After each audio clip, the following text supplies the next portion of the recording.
It's fucked up. Yeah. Well, we should start looking at the comic book, I guess. We're looking at Legion of Superheroes, the Baxter series, number 18. Levitz, LaRocque, Mahlstedt. Cover by LaRocque and Mahlstedt. I didn't even think it was LaRocque. I don't know who maybe I assumed it was Perez. So I looked at it more closely. You think it's as good as a Perez cover? Oh, I wouldn't go that far. It's just better than I expect from LaRocque. Just the design of the character is just so neat looking. Even though he's like just centered right in the middle, it's still, to me, a pretty exciting cover. It really fits in with all those other Crisis covers with all the globes. That's like the hallmark of the Crisis cover. Right, and the small figures all reeling. Mm-hmm. Yeah, it's good. I mean, Infinite Man's. I don't know if I'd say it's a good design. It's very unique and interesting.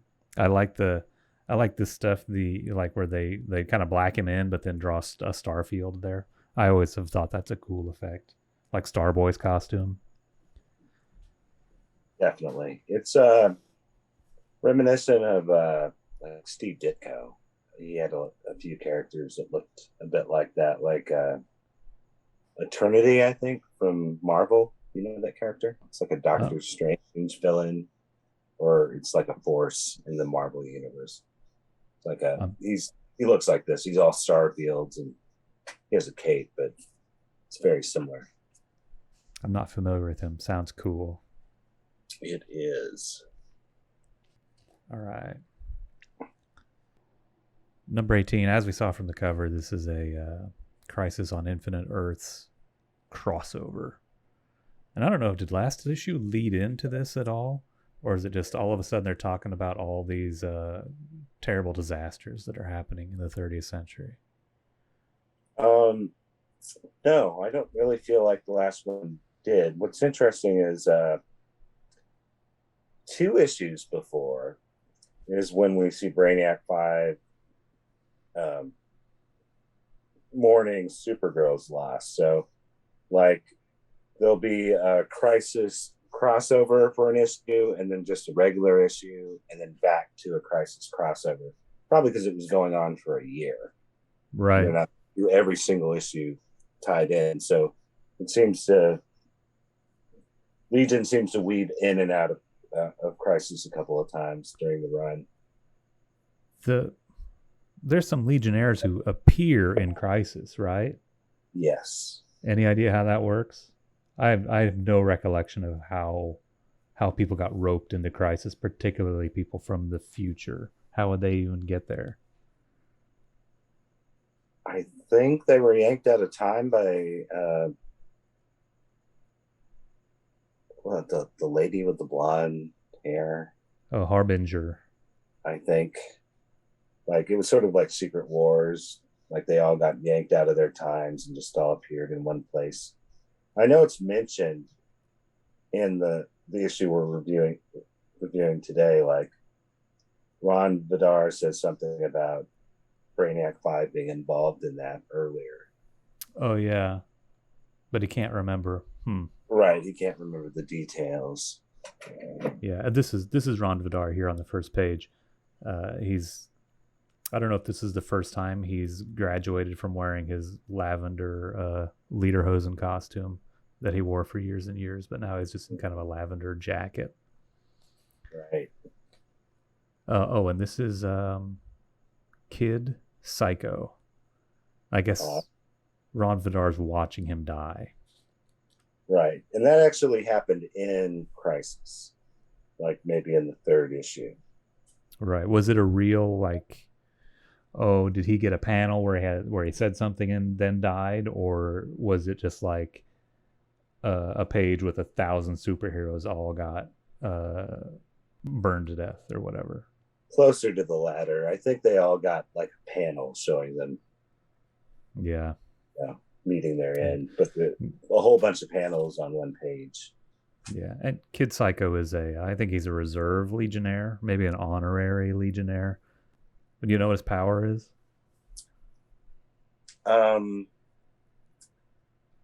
No, I remember he has lots of powers, I think, but each time he uses his power, he shortens his lifespan. Right. So he has to use them sparingly, which is why the Legion couldn't allow him to join, but they let him stay on as like a reservist. Right, the secret weapon. Right. I like him. I mean, he has a great name for sure. He has a good name. His costume leaves a little to be desired, in my opinion. Yeah, maybe the turban is a bit much. Well, yeah, he's got like a green like coveralls and a turban or a bandage. I think in his appearance he refers to it as a turban. Oh, okay. Maybe he's a Sikh. Yeah, I wish. Be a little less awkward if he was, but I think he has blonde hair. I mean, you could still be a. Yeah. Is that a religion? It's not an ethnicity, right? You're right. It is possible. Yeah. But yeah, he must shop at the same store as Brainiac 5 because he's got the green one of whatever Brainiac 5 wears. Right. And here's some. They've got some. I'm drawing a blank. What do they call this? This surprint of some crisis happenings on this big monitor at the Time Institute that Ron Vidar is checking out. There he's seeing Supergirl get vaporized by the anti-monitor or whatever. So do you think he was that artwork from another issue just laid in there? Or? No, I was looking at that earlier. To me, it looks like it was like a trace over or something, but okay, yeah, it does have a little bit of Perez-y look to it. Right. It has a lot of detail for just a monitor in the background. Yeah. Well, they put some I don't know, some kind of halftone. See where the line's a little broken up. I think it's supposed to have looked a little more TV screen, but once they colored it, it lost that. Yeah. But Brainiac 5, he's real messed up here. Yes, he looks crazed. Are his eyes always yellow like that? I think in this era, yeah, I think they usually gave him yellow eyes, but I don't think they always were.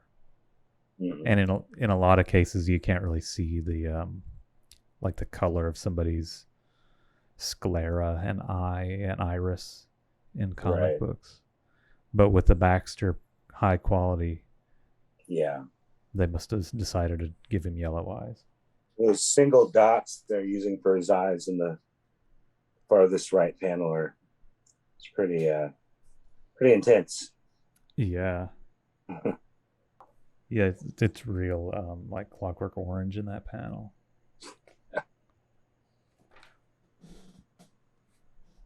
Here at the spaceport, they're preparing Psycho Lad's monument ship to go to Shangala. The what do they call it? The Memorial Planetoid or something? I think in my head I was always just assuming it was Shangri-La. Like I didn't bother reading the word out. What? How many times must you have read that word? Too many. Too many for sure. How many heroes have fallen and are at rest at Shangala? Countless. I like this Shadowlass costume. I don't remember when they introduced this one, but it's pretty good. Probably I don't know if she has another one after this. Probably in the 2000s era she does. Pretty cool costume. Well, she ends up with a kind of a mohawk at some point, right? Like it's not shaved down on the sides, but maybe the top is kind of shorter and spiked up. Like an undercut? It was like when she was taking Mon-El around to try to get him cured or healed. That could be, but are we thinking of the Shrinking Violet's new haircut? She gets a short haircut. It's more of like a bob. Right. I think. Yeah, I can't remember. I think they really start to play up her kind of elfin features with the pointy ear and the Mr. Spock eyebrows, kind of in like a LaRocque thing that happens. Mm-hmm. To kind of distinguish her more than just being the girl that's blue. Yeah, so no matter how much Caucasian makeup they put on her, she may not be able to pass for right. Your cousin from out of town. Right. And then over here on Tacron Galtos, there's some disaster happening. I don't think they're very clear about what is happening. This says the whole place is falling apart and all the prisoners are escaping. Under assault by cosmic forces beyond measurement. Antimatter walls destroying part of... Where's the antimatter walls? Is it this? Is this little bit of blue the antimatter wall? Much more impressive in the actual Crisis comic than in this. Right. Because you can't tell anything's happening here except there's some wreckage. And then, yeah, all the... I don't know how Persuader got his axe back if he just got busted out of his cell. But he got it, and he's throwing it at Dawnstar. She grabs it. Right. And he doesn't have the bump on his head anymore. Oh, yeah. They used to draw him with kind of a misshapen head. I do remember that. And he was... Does he have his mustache? I don't see his mustache either. No, it's weird. On one of the pages with him, it looks like maybe they penciled the mustache and it was inked as like a face line. What? Looking. Maybe it's just this panel here on page 7, where it's kind of a profile view. And it looks like a little shadow over his lip. I thought it was kind of funny where Magnetic Kid flies down and this random bad guy fakes him out. Yeah, sucker punches him. Yeah. He's like, Magnetic Kid, help us. And then Magnetic Kid's like, okay, sure. And he just punches him out. Imbecile child, he says. I guess, I mean, Levitz wants to show us just how naive and green Magnetic Kid is, but I don't know. This makes him look extremely stupid. That shot of that guy getting zapped by lightning blast is really nice. Yeah, it looks good with that 100% magenta kind of just like blobbed in there. Yeah. Is that that's the guy who just punched him out, huh? Mm-hmm. I think so. Somebody might be able to identify all of these villains. I don't know if they're all real guys. This guy looks like Chameleon Chief, or I don't know, Chameleon King, and your Sun Emperor. This guy looks like Matter Eater Lad's costume, but I don't know who he is. Yeah, there's some inconsistencies. These dudes are just nobodies. I think Sun Emperor shows up in this issue somewhere, and he looks like Sun Boy. Oh, yeah, I noticed that. Here's Silver Slasher. Is that her name? Yeah, yes. Slasher. Mm-hmm. I don't know where all these bad guys came from. They don't get they were like in the big Legion of Supervillains, and that's about it. I don't remember where they ever appeared, just kind of one-offs in the 70s, I guess. Yeah, either they were another team or one of the intermediate, like a lesser version of the Legion of Supervillains that showed up. Yeah, like the League of Super Assassins, maybe. I bet that's where Silver Slasher came from, like that group that had Block on it. Yeah. This page we've got Adam Orion, and this guy's familiar. I don't know who he is. I can't remember his name. And this is maybe Micro Lad down here.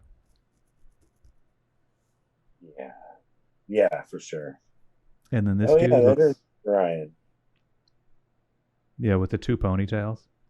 Right. This dude looks like that Daxamite guy. You suppose that's who he is? Down at the bottom. The weird sycophantic Daxamite crazy guy from the Legion of Supervillains story. Devin? No, is it Olvir? Oh, the kid. Yeah, it could be him. What about, did you say, who's the guy Ultra Boy has? I don't know who he is. I recognize his costume. Right. But I don't know. And I don't know if these are like... The big ears. There's some guy who looks like a chameleon boy, but he has like big, intricate ears. Well, that's Antenna Lad. He's a good guy. Oh, okay. So I'm not sure who this character is. Next page, I don't know. They're still trying to figure out where all the stuff is coming from. Circadia Senius shows up. Mm-hmm. He tells them what the problem is. This guy is drawn different by every artist. Circadia Senius. Sometimes he has like a whole other set of legs back here, I think, that sticks out like he's a 6-legged bug or something. Mm-hmm. But now he's just kind of an upright bipedal guy. Right.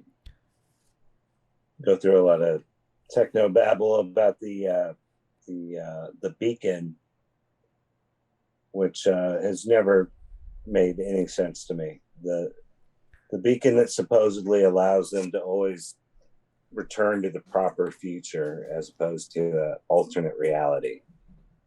The premise just kind of, I can't follow it because it just seems like if an alternate reality would be created, wouldn't it have the beacon as well? Like a divergent timeline was created, wouldn't they both have that beacon? Yeah, but I guess if you came from the universe where like this beacon exists, mm-hmm.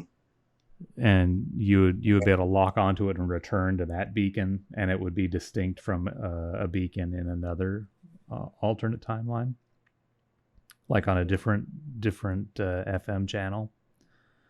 But I don't know. I don't quite get it. Yeah, he says it's so whatever, any wayward time travelers could find their way home.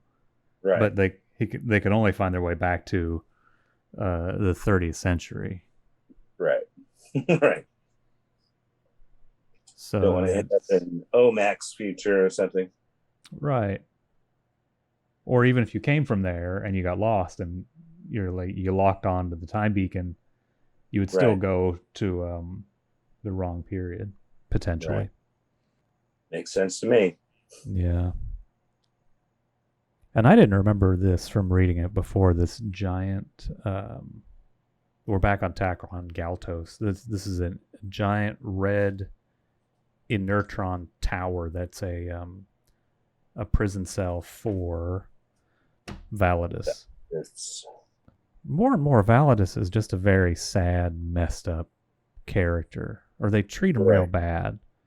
Because Tellus is like, I thought Validus was childlike, and then Sunboy says, "Yeah, well, you lock a kid in an isolation cube and see what happens." Right, right.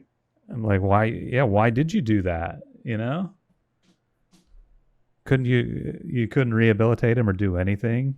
But I don't know. Has Validus's origin been revealed at this point? I don't think it has yet. I think it was in the Baxter Annual #2 where they reveal that. And so, 2 years into this series would roughly be 24, for example.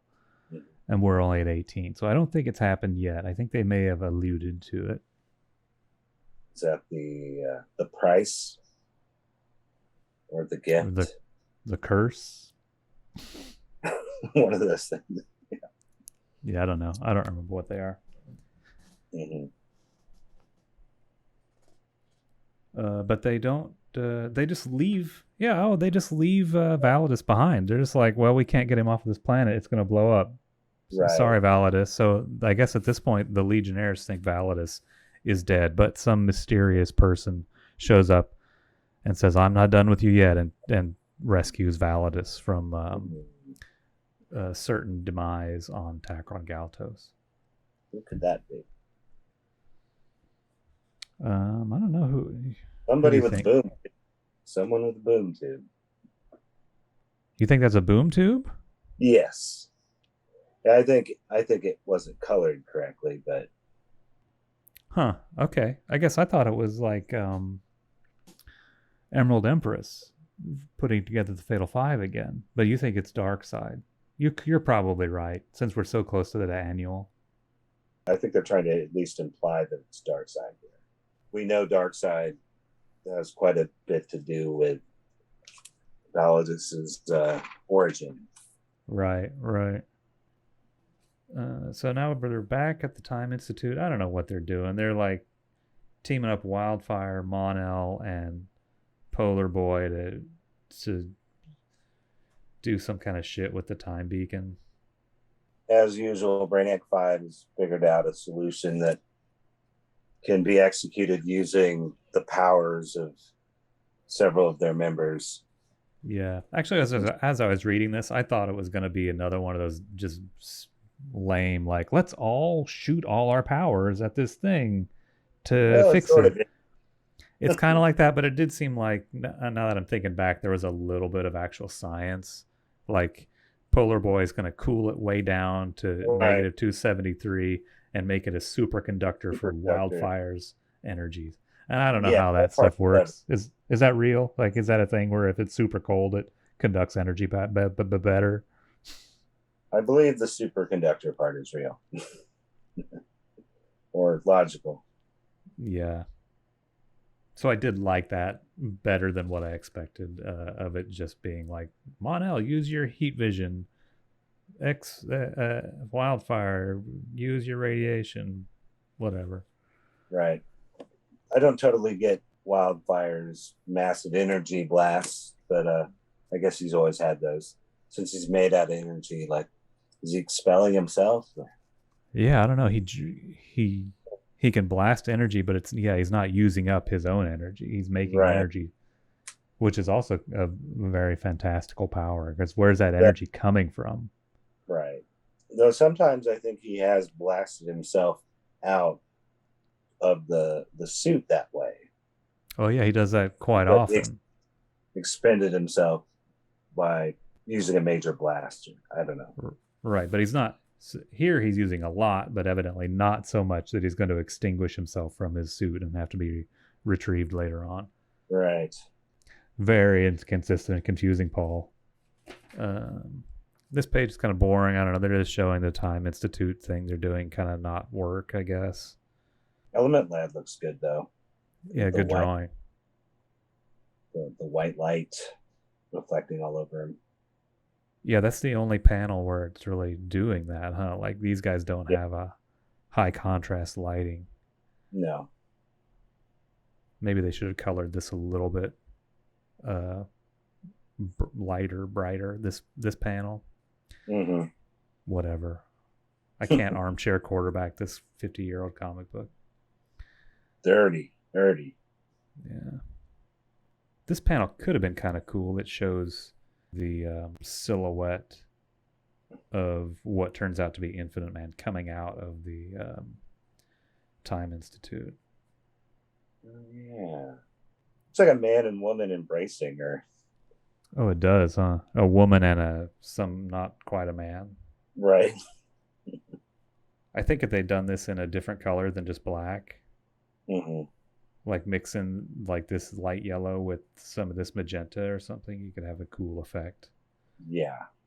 Like it would seem like something's materializing right here. Right. Something incomplete. Yeah.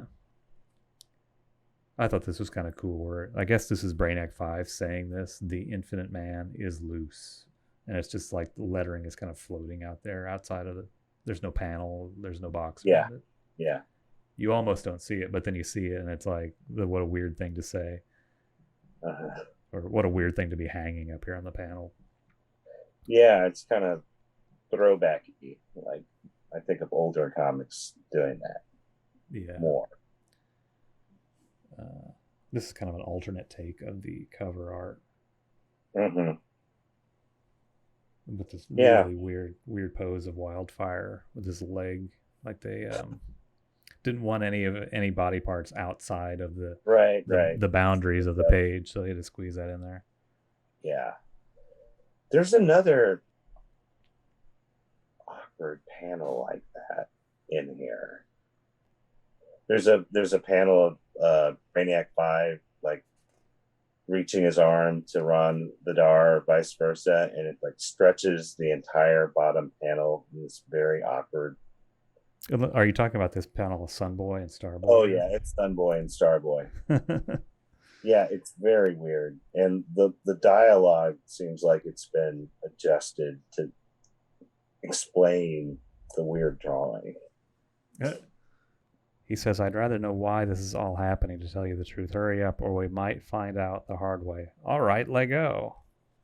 Yeah, that it's almost like Levitz had to throw that in to explain the strange look on why Starboy reacting this way.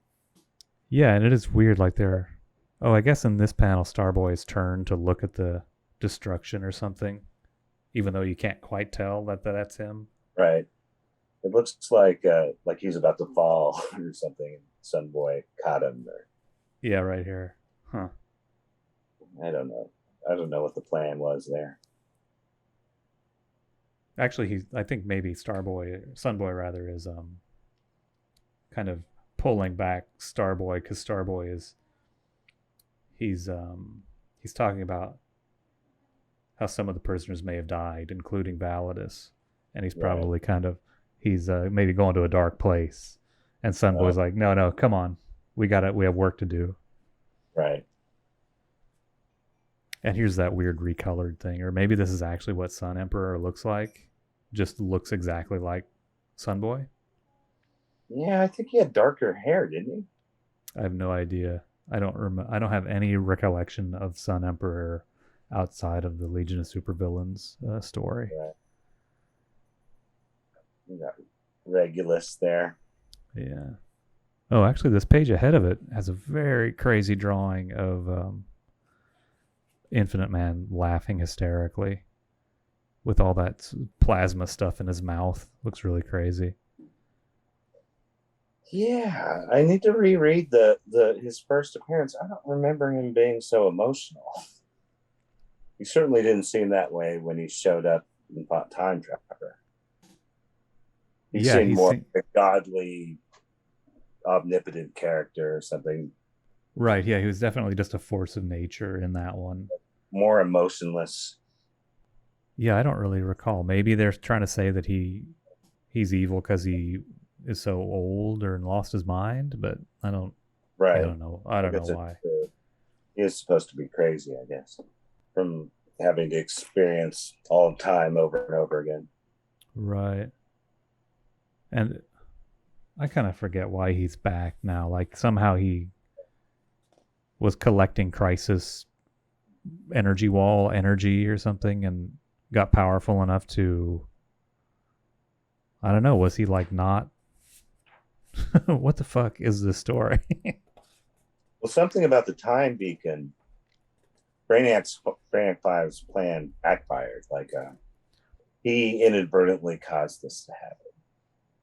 Right, yeah, that's what this thing with Wildfire and Mon-El and whatever, like, yeah, it fed even more of this power to Infinite Man, but Infinite Man says, "I've journeyed helplessly through time for longer than your mortal minds can imagine. Oh, and now my searchings through the void are over. I am free once more." So he was imprisoned, or was unable to stop journeying through time, but now he can because he's collected some energy, and they even gave him some extra. Right. And now he's back. He's going to mess you up. Ron Vidar, prepare to die. Ron Vidar ought to be the easiest one to kill. Like, it would take nothing to kill him. How come that guy's still alive? He's really a pathetic character. He almost does nothing. He's just kind of a boring scientist, especially in this issue where he's just hysterical the whole time. Yes. Like this look on his face right here. That's all he ever does. That's his look. Like, oh. Right. I think they did end up killing him off, didn't they? No, they never killed him off. I mean, maybe way at the end, maybe right before 0 hour, they killed him. No, I don't. I think he lived to the end of 0 hour. Of course, his wife died, so maybe he wished he was dead. We'll have to get to those. Those are good stories. Brainiac 5's love marrying his best friend. The 5 years later story. Yes. Yeah. Some more Legionnaires finally show up. Here's where they've done that kind of TV effect again, where they put a little bit of dot screen on, but it also gets lost in the shuffle. You can't tell. But Dream Girl is watching Infinite Man on a giant screen, and she says, "Oh no, the Infinite Man." Yeah, I'm looking at a digital copy, and maybe the effect is better on paper, but it just looks like a badly scanned artwork. Yeah, it looks bitmapped, or right. Too much wasn't picked up or thresholded. I don't know. Can you see that it's a little bit fuzzy, like right around here? Yeah.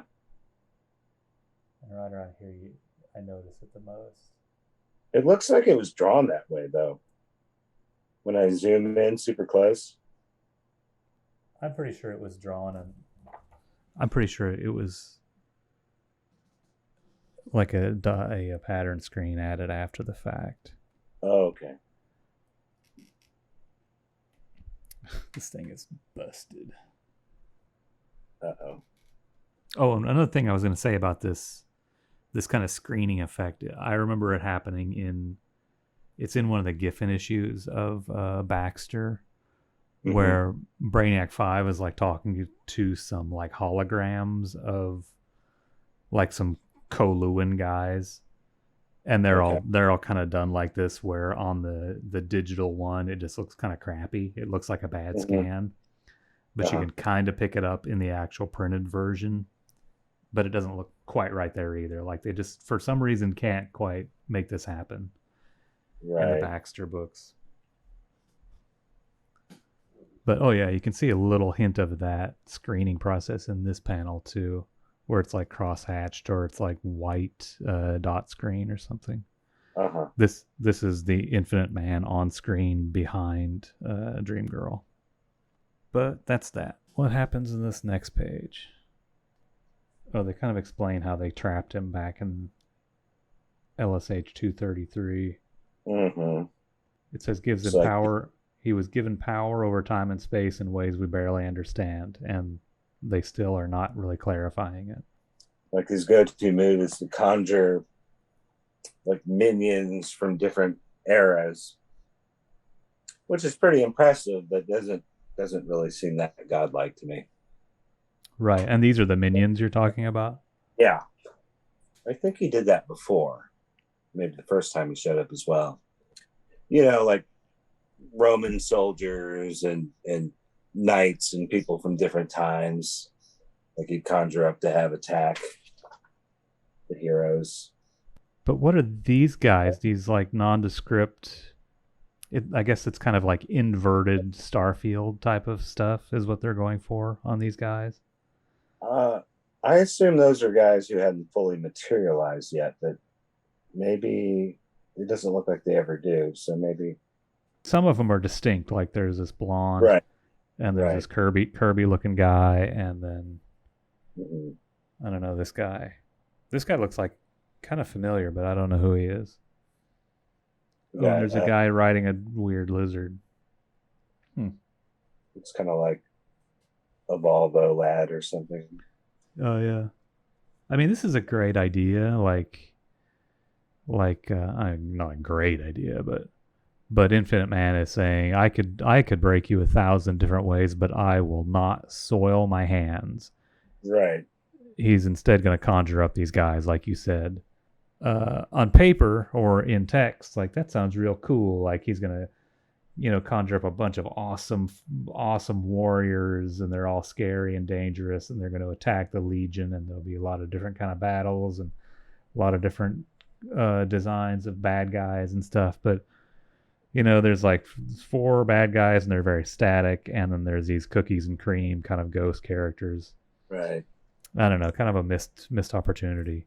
Well, this is page 21 of a 28-page story that is crisis-like in its density.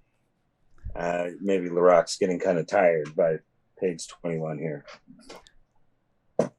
You're partly right, but also I think in my memory, that's the reputation of this entire series, is just like, I don't know, the assignment you give to LaRocque is to do something really awesome, and right. it ought to be really, really exciting and awesome, and then it's just kind of like, it's just not, it's just kind of blasé.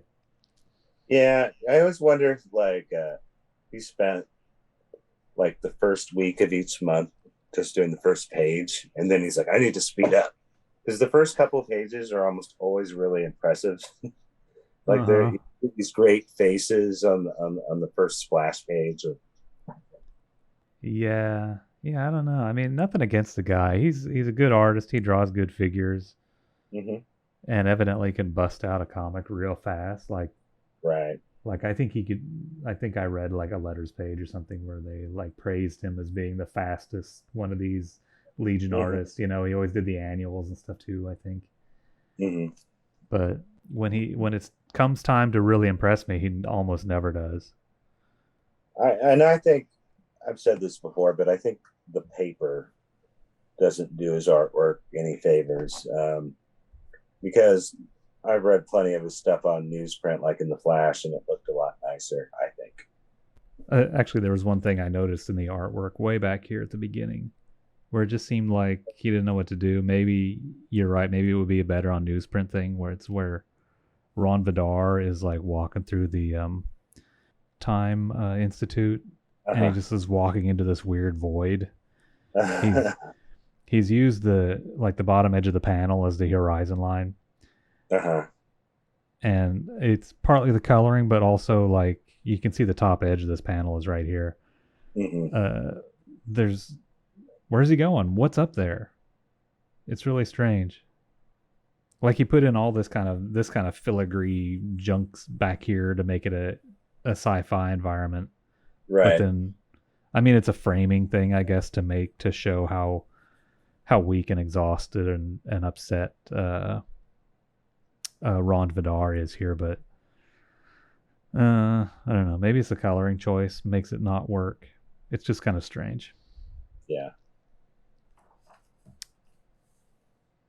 But back to this battle, but with the warriors of other ages. Yeah, it's good. Just looking over it as a spread here, it's all the figures are kind of small. Like he's just trying to get a lot done in these 2 pages. Yeah. There's a lot of panels. Really weird drawing of Polar Boy's face, really distorted. Yeah.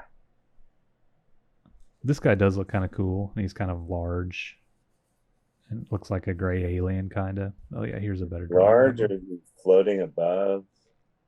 Yeah, something. Yeah, I'm not sure where this light green place. Where are they? Are they in? They're at the Time Institute still, I guess. They didn't get transported away. Right. But yeah, with this Kirby dot plasma area, and then a little bit of this light green ground. It's the environment is kind of a little unclear to me. Here they finally show a way to establish the Time Institute again. Right. This is kind of a neat color hold thing with this. What do you call that? You used to draw these. You draw it with a ruler. You draw a couple of points. This crisscross thing looks kind of neat over Shadowlass getting zapped, I guess. Like a spirograph. Yeah, like a spirograph. That's exactly it.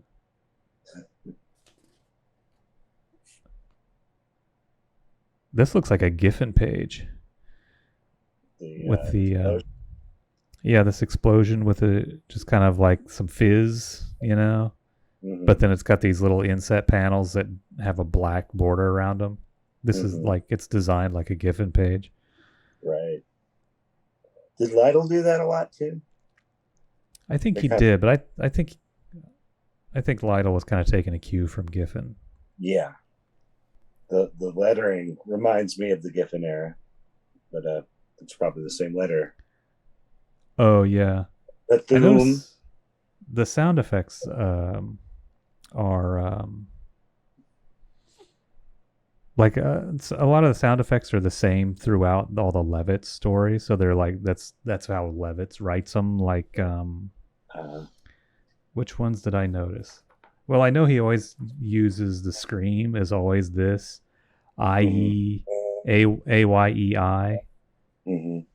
That's how Levitz writes a scream. And then there was another one. I don't know. I can't find it.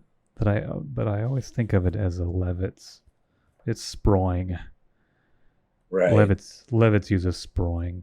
I thought it was a Giffen, but here it's outside of a Giffen comic, so I'm pretty sure it's a Levitz thing now. Yeah, I associate a lot of that with those Giffen issues. The it seems almost silly to me, like they're kind of silly, cartoonier sound effects, and maybe I'm just used to like John Workman when he was lettering like Simonson's work. He has blockier, kind of like more serious sound effects, and these are kind of like these look like they're out of like a Harvey Kurtzman book. Mm-hmm. Yeah, they totally do, and they're these kind of like bubble letters. Mm-hmm.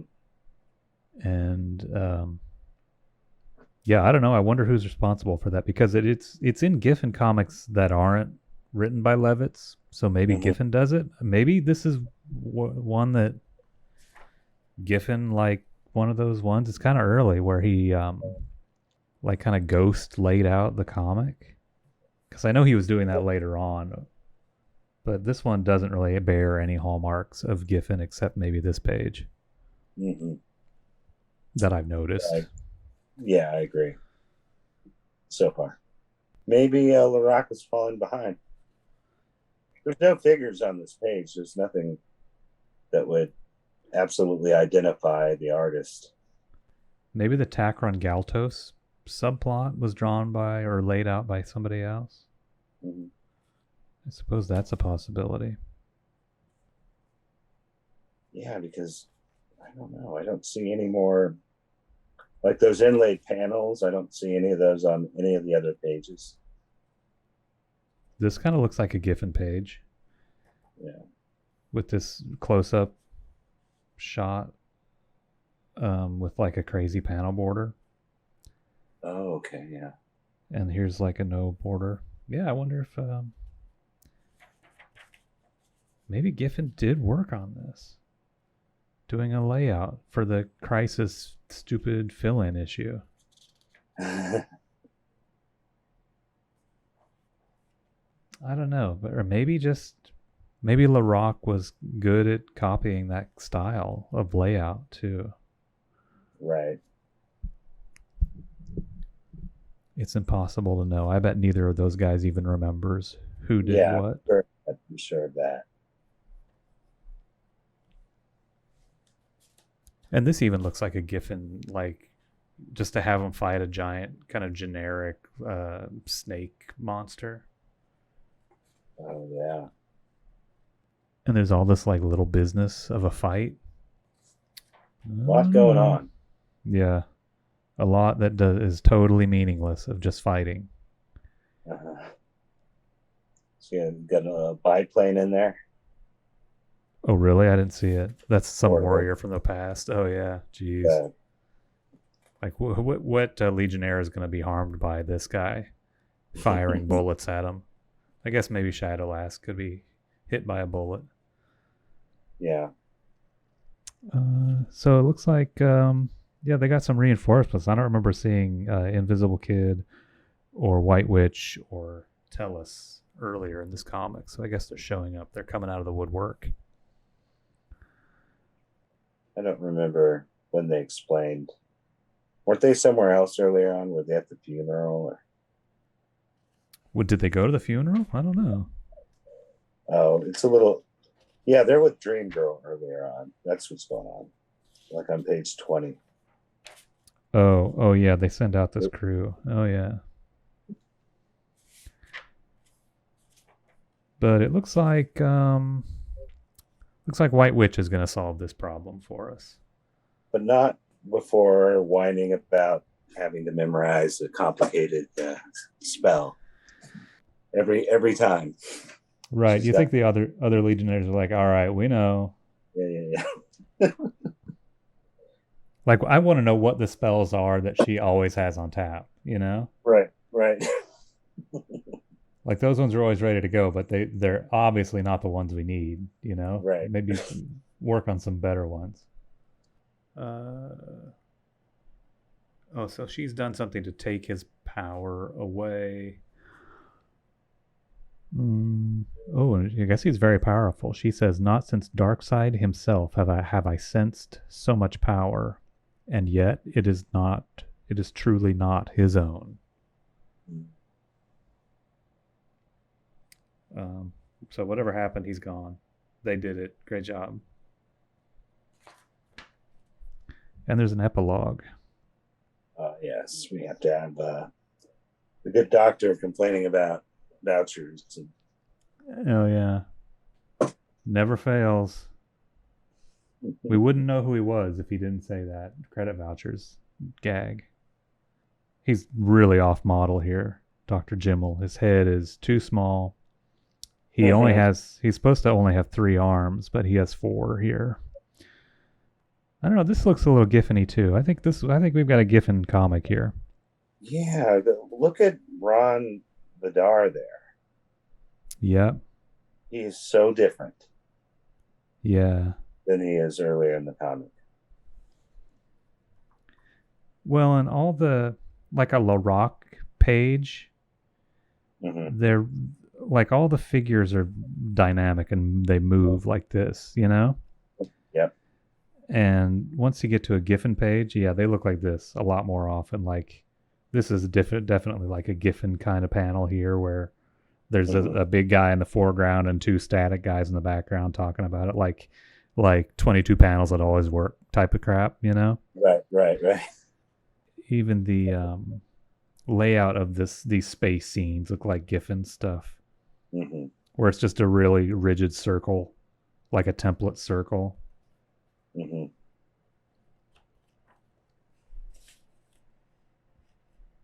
Yeah. No, the more I look at this, I think Levitz must have called in Giffen to plot this or break down this story over the weekend, so they could get it done in time for the crisis deadline or whatever. Yeah, possibly, or like I said earlier, maybe LaRocque got into a time crunch and needed some help finishing the book. It is a longer issue. Is it more pages than normal? Yeah, I think it's 28 pages. Yeah. And there are 28 dense pages, like tons right. of characters on every page. And yeah, it's both, I'm sure. It's like at the last minute they had to do a crisis fill-in that they weren't prepared for. And so, yeah, Giffen came and did his little thumbnail thing. Right. All right, mystery solved. All right, so that's the end of the comic. They save the day, get rid of the Infinite Man. Oh, but there's kind of a, what's he say? This last thing says, with the Infinite Man now no longer protecting our century from the worst effects of the crisis, who knows if we have not just saved the one man, but doomed our entire world. Says for the answer, see the final issue of Crisis on Infinite Earths. Kind of seems like a massive understatement there. I guess so. I mean, if the whole thing was that they were trying to stop the universe from falling apart or whatever, and they freed the one guy who was keeping all hell from breaking loose, they made things a million times worse, right? Right. I mean, yeah, it sounds like Infinite Man was stopping this energy wall crap from happening in the 30th century. Right. And they got rid of him. But I don't know how the timeline would work. Why would it be happening in the 30th century and also in the, I don't know, whatever. Oh, right. What I noticed, I was going to pull out the issue of Tales, the corresponding reprint issue of Tales of this. There isn't one. They didn't reprint this in Tales. It was longer, probably. Or it was, I thought it was just because it was a Crisis crossover, but maybe because it's the wrong page count too. It seemed like, I think it was 343 would have been this. Did they not? Did they skip over the Supergirl issue as well? I don't think they did, but I didn't look. I don't think they did though. Mm-hmm. But the Tales issue that would have been this, had they reprinted it, was actually like some reprints of Wildfire stuff, some Cockrum era Wildfire stuff. Could have been a good looking comic. I didn't actually check it out though. Okay. The Legion Outpost. Yeah, we in the earlier Legion comics are always like, we don't know whether it's kids or adults sending in the letters. Checking out these letters, there are no kids writing into the Legion of Superheroes at this point in history. Seems highly unlikely. Yeah. This first letter is talking about Timberwolf. I guess he's kind of, he says, congratulations for finally tying up several strands that make up Timberwolf. And this guy just kind of writes in and talks about his perception of Timberwolf through the ages. Right. I'm not sure if I agree with his assessment, but seems like he likes that he's become a bit of a whiner. Oh, does he like that? I guess so. Like, yeah, he's more sensitive now. He's not Mr. Tough Guy anymore. Right. Yeah, he was talks about how his lone wolf personality was laughable, and he was too melodramatic. But he's long since left melodramatics behind him. Except for whining about Lightning Lass every issue. Yeah, exactly. When he's not just stalking her. Trying to get her address from Lightning Lad.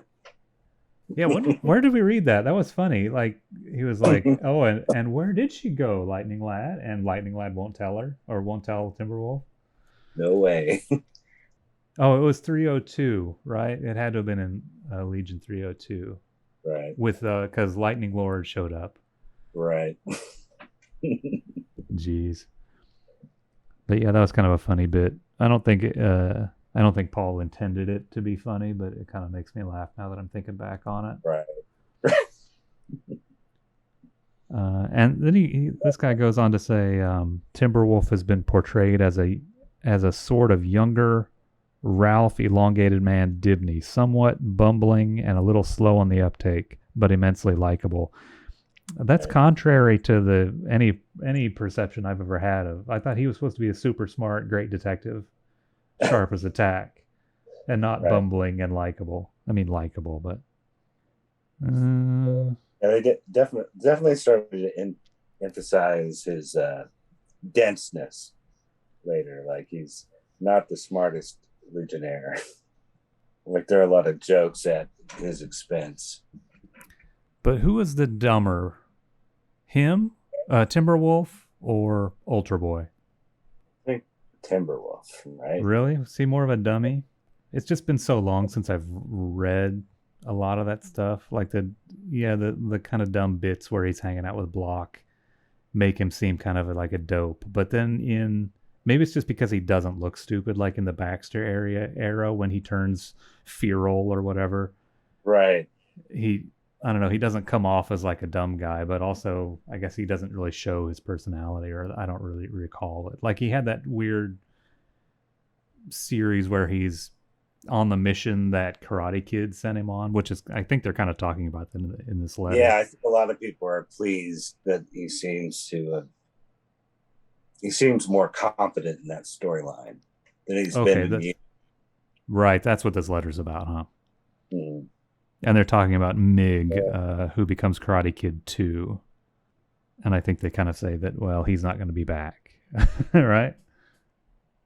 Well, one of these letters, somebody is very emphatic that they do not put him on the team because it was a huge mistake to put Karate Kid on the team. It's the first one. It's just ridiculous. He has no powers, you know.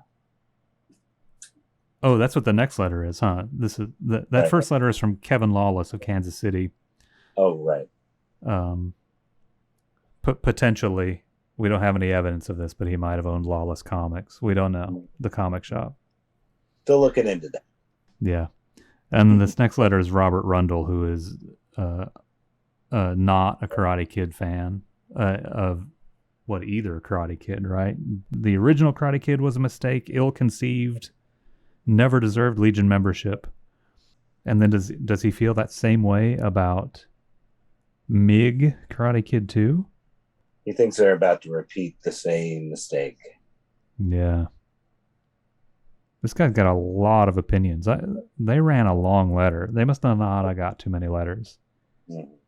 Even though Paul says the mail on number 13 was the most overwhelmingly positive. I guess maybe it was overwhelmingly positive, but not overwhelming in volume, because they're printing these guys whole letters that amount to like 2 columns of text apiece. Oh, this Robert Rundle guy is taking issue with another letter writer from the past. Oh. I wonder if it continues. He's talking about Michael K. Willis offers a directly contradictory opinion to my own about whatever he's talking about. I can't really keep up with this guy's problem, but he's firing shots at Michael Willis. Oh man, it's like a very, very slow Facebook thread, a Twitter thread, back and forth. And Paul Levitz says he says that Robert Rundle is stirring up a storm. Right. Talking about the Karate Kid stuff, because everybody loved Karate Kid. If you read the letters they got. Not counting Keith Giffen. Yeah. Yeah, everybody except the guy who decided to have him die. Right. Oh, yeah, he talks a little bit about team dynamics in this letter, which I couldn't really... And cliques within the team. I couldn't really keep up with it. What cliques? Yeah, I don't know why he brings it up. Yeah, I don't know. I have to read the whole thing, and I don't want to. He's saying he says that if Mr. Willis doesn't believe me, then he obviously has never been part of any team or group himself. I have, and whilst it's true that sometimes destructive cliques do occur, this is a rarity, and it takes more than 2 to make a clique. I have also seen no sign of it whatever in the Legion. Either, though, I think it probably would have been made some interesting stories if there were like factions and they were shit-talking each other and spreading rumors. And I don't remember that ever happening, but to me it's like totally logical that should have been what happens. Right. I think there was a good amount of intentionally excluding Block and Timberwolf from things. I suppose, but like, I don't know, nobody was ever like talking shit. There was never a thing where... Right.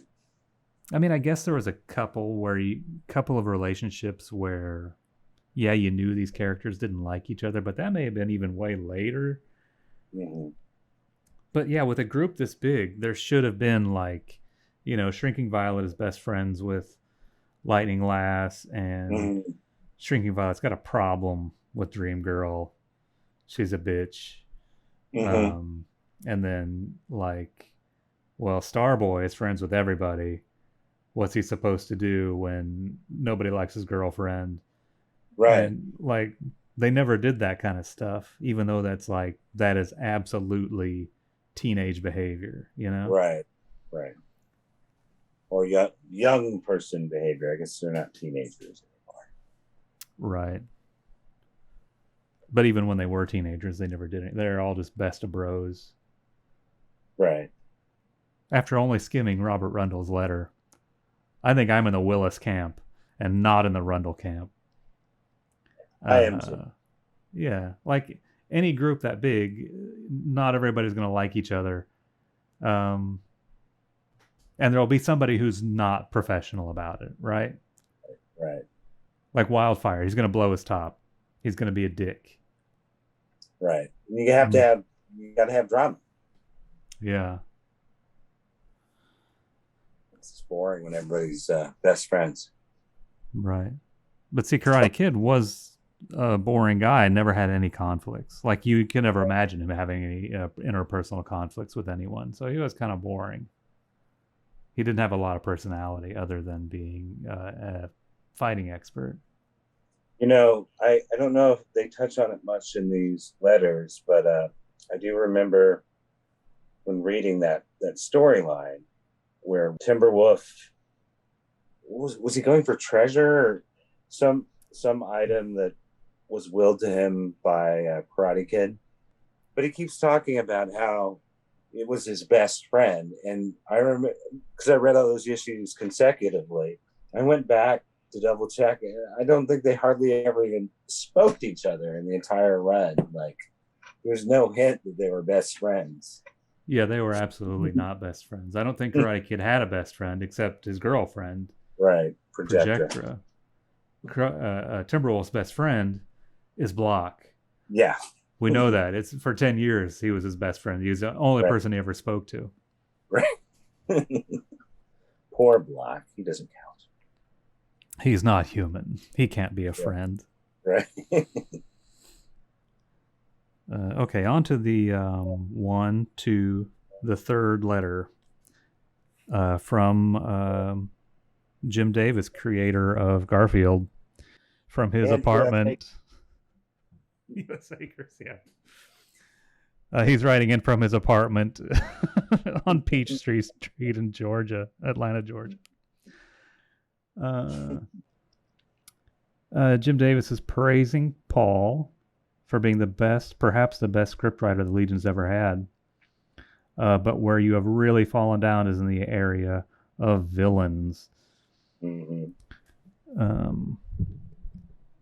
Quick count of the villains you or maybe Karen listed in... Oh, there's a list of villains in the third annual. But he's showing who created who, villains-wise. And it's... Shooter created 26 villains. Ed Hamilton, 5. Jerry Siegel, 9. Levitz, 2. Bridwell, Bates, Conway, and Kirby, 1 each. Kirby created... Oh, he's talking about Darkseid. Okay. Yeah.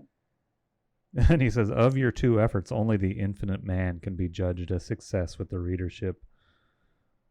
Omen and Prophet can't really be described as villains, so basically you've been relying on the creations of others for Legion opposition.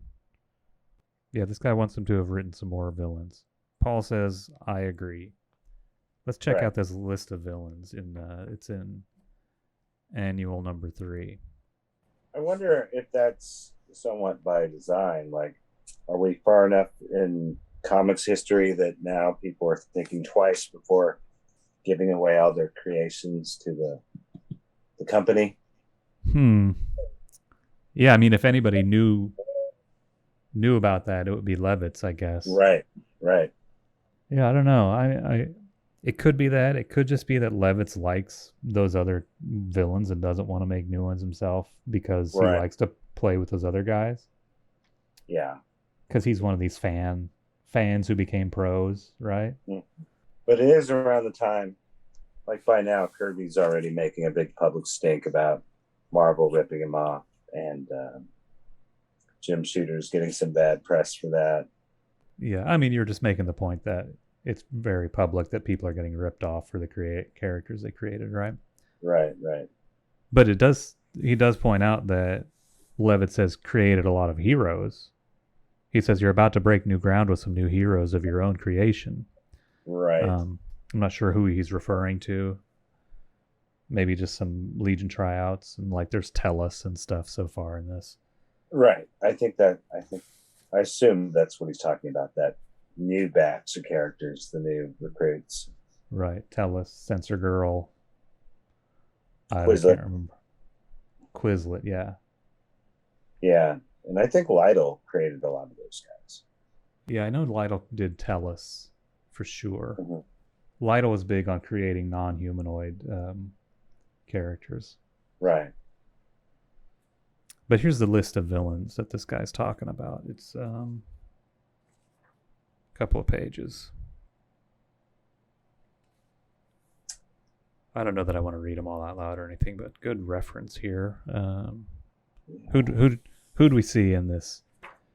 Who's that chameleon guy? Chameleon Kid? He sought to replace Chameleon Boy in Superboy 212. He was a super reject. That's Chameleon Kid. Am I wrong that there's a guy named Chameleon Chief? No. He was, wasn't he one of the Legion of Supervillains? I don't know. He's not listed here. If this is a comprehensive list of the villains, maybe he's newer than this annual. Oh. Here's the League of Super Assassins. Block, Silver Slasher, Lazon, Titania, Nutrax, and Mistmaster. Who's this guy?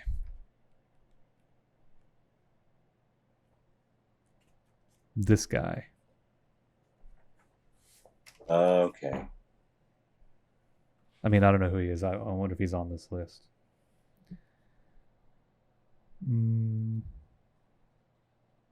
He's not. Is he Dynamo Boy? I thought Dynamo Boy sounds like a good guy. Yeah. Well, Chameleon Chief, by the way, first showed up in Jimmy Olsen in 1962. What? Yeah. So that is an older character that they missed. But they got Mxyzptlk 5 in here. Mxyzptlk 5, native of Zerif in the 5th dimension, descended from the imp who plagued Superman. He used his magical powers to kill all the Legionnaires, only to have it all done when he returned to his world. That was Adventure 310. That might be fun to read. I don't remember that. I don't really either. I mean, I remember the character. I don't remember them killing everyone and it being undone. Yeah. But anyway, this is kind of interesting to check out, I guess. But it's interesting that I expected all the creators to be mentioned. I guess that guy must have done his own homework. Yeah. I mean, when has anybody ever given the creators credit for creating things? So yeah. That would be absurd. Yeah. Okay, so let's see. Reader's Roundup. I don't remember this being too interesting. Kevin Kyle of Kingston, PA wants to know what happened to Garth and Ember's baby. He was expecting a sequel to last year's Legion Annual already. Graham's busy in the Legionnaires 3 miniseries right now, and a sequel to The Curse is slated for next summer's annual. So it has happened. I guess so. So at this point, we know that their child is Validus. Well, wait a minute. I don't know if we do know that. I think we know that Darkseid took one of their children. Didn't the way the story play out is that Saturn Girl's about to give birth, and then a darkness descends, and Dr. Jimmel delivers her children in the pitch blackness. But in the pitch blackness, Darkseid plucks one of them away. And that's the curse. And she doesn't know. She doesn't know. Yeah, right? She didn't know she had twins, which is nonsense. But right. Because, all the people from Wyneth or Wyneth, Or they're all twins, right? Right, but she's not. But she's not from there, so Right. So yeah, it could go either way. You get knocked up by a guy from a twins planet. Maybe you have twins, maybe you don't. right. But also, like a ultrasound will tell you, or your friend with X-ray vision might tell you that you have twins. You suppose Mon-El knew the whole time that she had twins? Didn't want to And say then anything. he didn't say anything. He's like, oh, well, better not to know. She'll be upset. Yeah, it is weird. They're in the 30th century.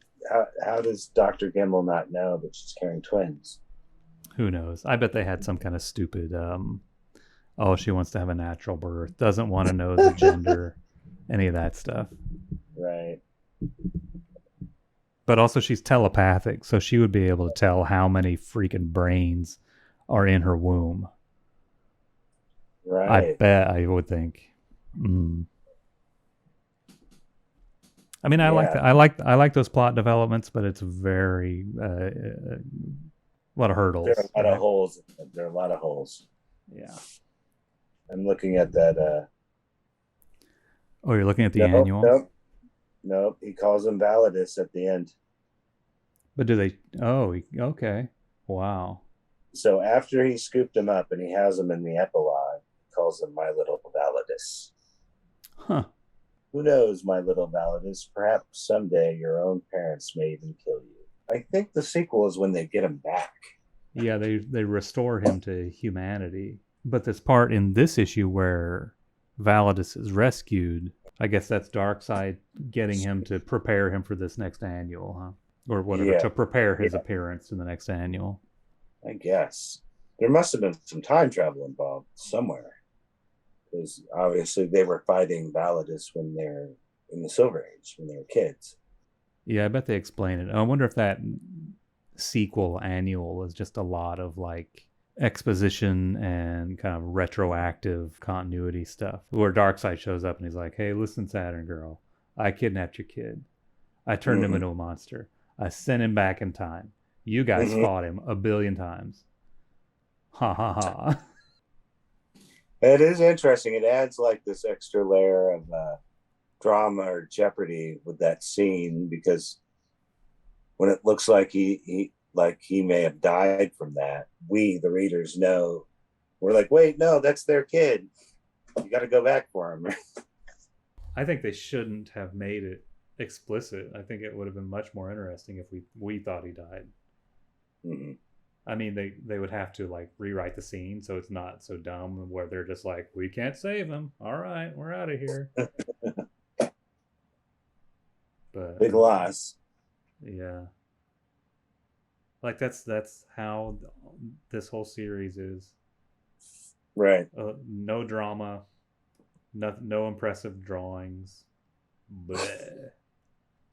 That's harsh. It has its moments.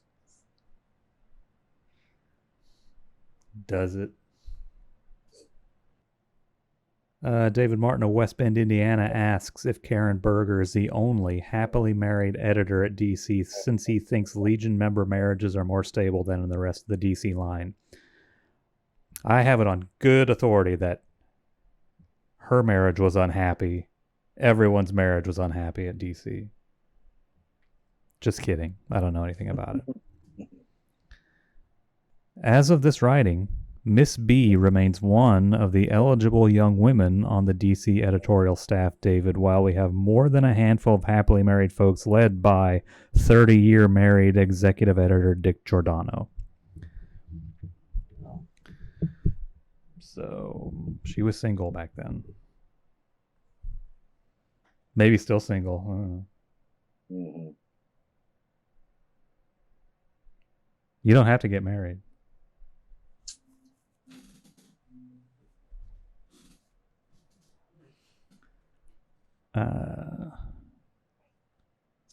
Okay, let's go to this last letter. This person, Phyllis Ziegler, she lives on Coffin Road in Denison, Texas. She says, I was startled by a reply in the Baxter Legion number 12's Reader's Roundup. What are you telling us? That while you were writing the story for 7 and 8, you never thought of writing a sequel revealing the purpose of the controller's arsenal. So she goes on, she talks a little bit about the controllers and how the story possibilities and how they could have made Phantom Girl boosted up her reputation to be like a leader candidate based on that story. And then she winds up saying, oh, well, at least now we know why you decided to kill off Karate Kid, even though you had already written him out of the series in Annual 2. You decided what it'd be in his will, and it was so good you couldn't wait to put it into effect. Huh, it wasn't that good either. That's some interesting reasoning there. Build her all those years back just to do a 2-issue Timberwolf story arc. Right. It was a little more than 2, wasn't it? Wasn't it like 4, like a subplot and a handful of issues? That maybe culminated in the one where he goes to like the Assassin's Planet or whatever. Right. Maybe so, but it was not like a big thing. The will thing wasn't that big of a deal, right? Right. Yeah. Right. And now Paul responds. He's going to drop some comic book writing science on Phyllis. Right. He says, we'll let you in on one of the big secrets of the comic book biz, Phyllis. There are many times when writers start storylines or plant plot seeds without knowing how they'll work out. I think almost every story in this series is written that way without knowing how it's going to work out. I feel like maybe he had some ideas for the Validus thing ahead of time, but I think a lot of it he's just winging it. Well, and the Validus thing is like, it's completely fan generated from years back. And he's just kind of, yeah, I mean, I've read this before and stuff where people saw that, oh yeah, hey, this monster has mental lightning. Is he related to, like, it's the combination of those, the powers of those two characters. And then they get married. Right. Like, what's the connection here? And so he just kind of transcribed that and made a story out of it. Sure. I'm not saying it wasn't an original turn of plot on the part of Paul Levitz. Right. He says, when we did the 2-parter in 7 and 8, we had no plans for this issue's story. The story in 18, I guess. The idea of which came after reading Rex Joyner's letter as excerpted in number 12. Didn't read that letters page yet. That was last month. Similarly, the idea for Karate Kid's will came after he was killed. And in fact, the specifics of Timberwolf's mission were not settled until the day the final written plot for 13 was prepared. The last minute choices here. On the other hand, some plots are planned so far in advance their writers could get gray by the time they see print. I'd like to know which ones those are. Right. But that's it for the Outpost in this one. But this isn't the last place that Paul tells us all about how to write comic books. No. He covered the Meanwhile column at the very beginning. So Dick Giordano is the editor, right? Is that his name? Yeah, Dick Giordano. He's the... I don't know. He's like is he the editor-in-chief or something of DC at this point? And he wrote this monthly column that evidently he didn't have time to write because he's getting Levitz to do this one. Right. He's going to have a rotating fill-in person exclusively for the deluxe format comics. Oh, that's what he says, huh? Yeah, because we saw one of these in a newsstand comic a while back. Meanwhile. So he's going to write the newsstand one and rotate the deluxe one? Yes. He's giving them an opportunity to sort of give previews of what they're doing on their particular books, each writer. Yeah, and this one Paul's talking about Censor Girl. He kind of talks about how he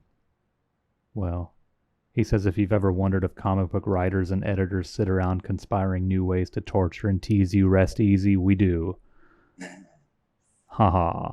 he starts giving it. He's giving us some hints to Yeah, the character community.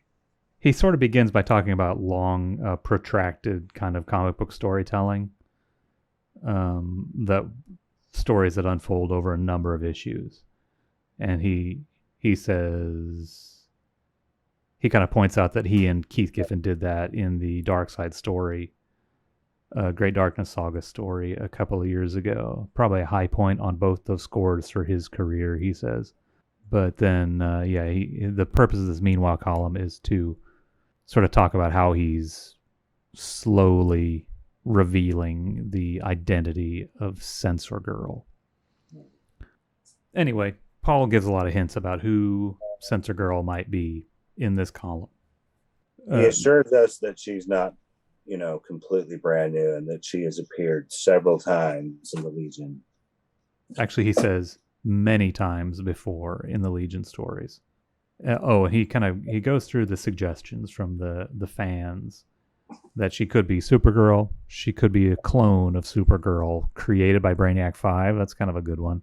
Like messed up, good one. He just decided to clone the girl he has a crush on. Had her around even before she died. Yikes. Censor Girl could be Saturn Girl, could be Saturn Queen. Oh yeah, this is the detail that I think we talked about it, about Saturn Queen. It says a villainess shown in a number of adult Legion stories dating back to the time before the Legion had their own series, but she was never established in the youthful lives of the Legionnaires. I thought she was actually in the youthful lives of the Legionnaires, but he says she was only in the adult stories. Was she not in the Legion of Supervillains? Evidently not. Like, Paul wrote both things, so you would think he would know if she was in a story that he wrote just like last year. But yeah, maybe people were saying that, oh, well, maybe this is going to be the young version of Saturn Queen. She'll be Censor Girl, and then she'll be a turncoat and go on to be an adult villain. Paul goes on to say that you can collect clues in the current issues, find out a little bit more in issue 21 in 3 months from now. And you'll have all the information you should need to correctly guess who is Censor Girl. But he's going to reveal finally in issue 24, 25. Did he really leave any clues? I think if you're a really analytical type of person, you could see the stuff, see the way she uses her powers. But you'd almost have to be like choose a character and then see if it fits by looking back. That's probably the best way you'd be able to do it. You couldn't just read it and say, oh yeah, that's right. You know who. I don't want to spoil anything. Right. But like if you chose Supergirl and say maybe Supergirl is Censor Girl, then as you read, you would realize that Censor Girl is doing stuff that Supergirl cannot do. And so you would have to mark her off your list. But that's that. We're at the end of it. The return of the Infinite Man. And how do you feel about the way they got rid of Infinite Man in this time around? Yeah.